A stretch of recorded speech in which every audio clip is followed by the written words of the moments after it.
The last time we saw Milwaukee Brewers starter Wade Miley, he threw 5 2/3 scoreless innings in Game 2 of the NLCS.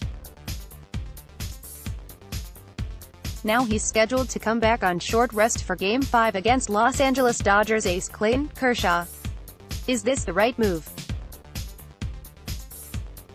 How did Miley throw in Game 2? He worked almost 6 scoreless.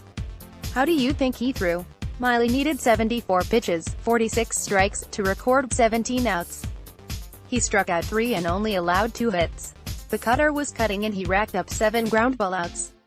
Has he thrown on short rest before? In 2018, Miley made 3 starts on 4 days rest.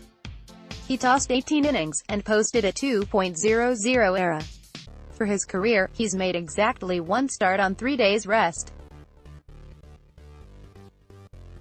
He threw 6 scoreless innings, struck out 7, walked 1, and allowed 2 hits.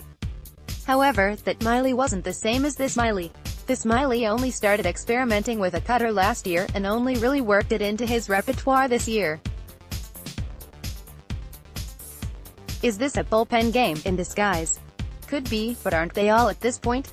The way Craig Counsell has managed his pitching staff, none of the starters are required to work past the 4th or 5th inning. If the Milwaukee Brewers don't use Josh Hader or Brandon Woodruff in Game 4, Miley could only work 3 or 4 innings before turning this over to the bullpen. If Brewers need Hader or Woodruff, or, worse, Hader and Woodruff, they'll have to piece together 27 outs. Also, they would possibly have to use Junior Guerra in a game that could swing the series. The current strategy may not work in a series that has games on 3 days in a row.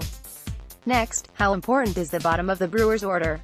Want your voice heard? Join the Reviewing the Brew team.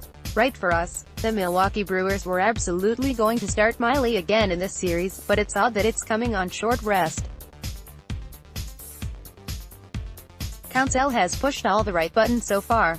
Let's assume that he has a plan. He's had one so far.